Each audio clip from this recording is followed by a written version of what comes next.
Joining me now is our friend, Illinois Congressman Mike Quigley, a member of the Appropriations Committee and Select Committee on Intelligence. Welcome, Congressman. It's always good to speak with you. So I understand you were at one of those Mexican Independence Day parades. Give me a sense of what you saw. And is there a palpable sense of fear among people attending that parade? Yeah, it's good to be back. I was proud to march in the Pilsen Mexican Independence Day parade with my friend Chuy Garcia. And, this is a community on edge. The crowds were down because of that. But there's a real determination, a real resilience there. Given the circumstances, that can be understood. So on Tuesday, Congressman, Governor J.B. Pritzker said that staging for federal enforcement in the Chicago area, it's already begun. President Trump said the decision to send the troops to Chicago was, quote, not a political thing. And today said, quote, Chicago is about to find out why it's called the Department of War with that, I don't know how to describe that tweet right there. But anyway, what's your response? Because your district covers parts of Chicago as well as surrounding neighborhoods. What are you telling your constituents? Look, this is the act of a tyrant. This is the act of a bully. It has nothing to do with reducing crime.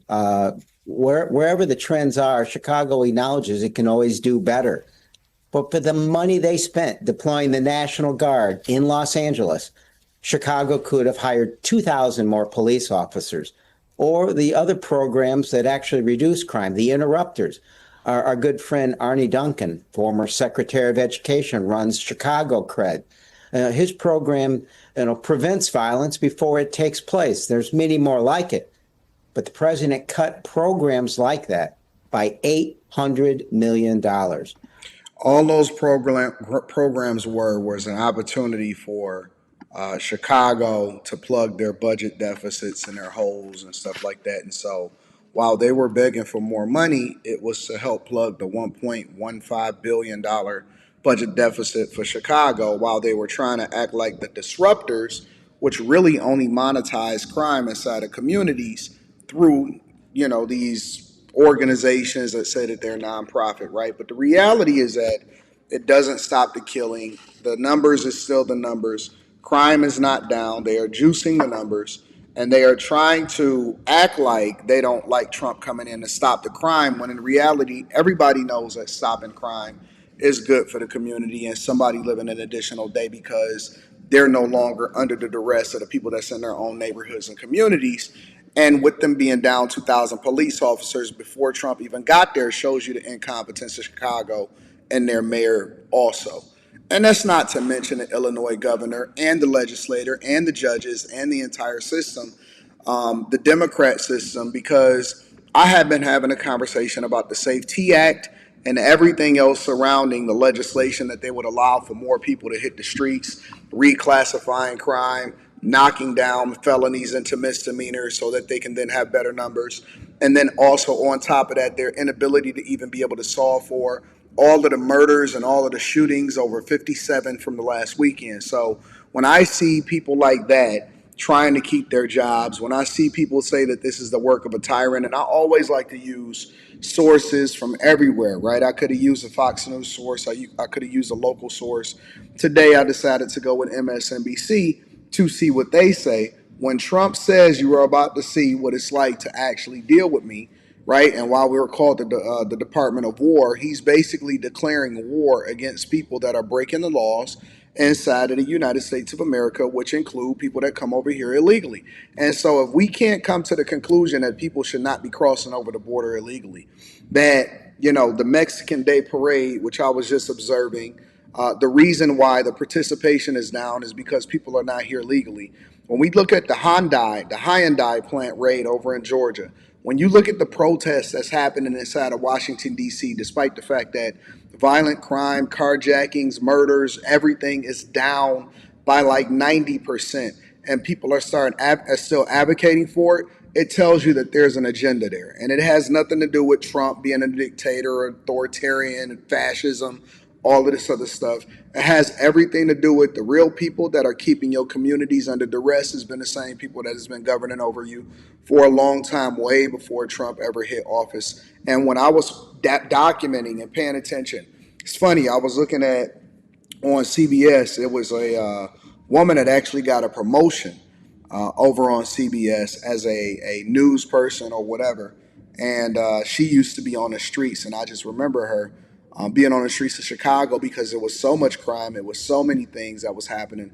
And every single day, police officers was getting killed. And this was under the Biden administration over the last 4 years. Police officers was getting killed, female police officers getting killed, kids having stray bullets go inside of their windows. They want to talk about a reduction of crime over the last 6 months. Bro, I've been watching this over the last 4 years.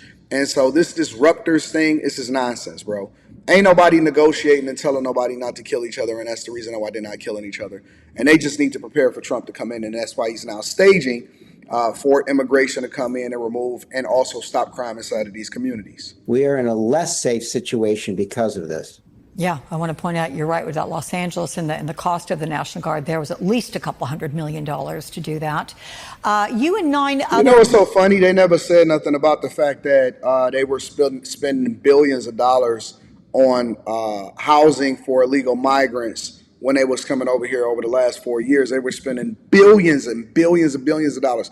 All of these sanctuary cities. Nobody complained about it, including Mr. White Man up here. Nobody said nothing about it. But now it's a problem with how they're deploying the resources. How come they didn't spend the money that they was getting for illegal migrants? How come they didn't spend that money on police officers, but instead they wanted to spend it on staffing and nursing and all of this stuff? I'm not listening to these people, bro. Illinois members of Congress sent the White House a letter demanding that it suspend its plans. And it says, quote, the deployment of the U.S. military into American cities is not about safety. It's about abusing the power of the executive branch and threatening Democratic-led cities and states that dare to openly oppose your authoritarianism. So explain what you mean there. And how much is keep using these terms and they beat it into y'all head so that y'all will use it in y'all debates and y'all arguments, and then it'll influence you to vote the way that you vote. Trump attempting to manufacture a crisis to provoke clashes with citizens so he can then take the credit for putting them down? No, that's why the governor and others have said to the public here in Chicago, don't take the bait. It's important to protest, but do not at any point get violent. It is an extraordinarily scary time. But let me quote the former head of Illinois' National Guard, General Hayes, who said he believes pitting the military against civilians could permanently stain the relationship and the status of the military. It's turning this country against itself. It's a president desperately trying to change the topic from the economy.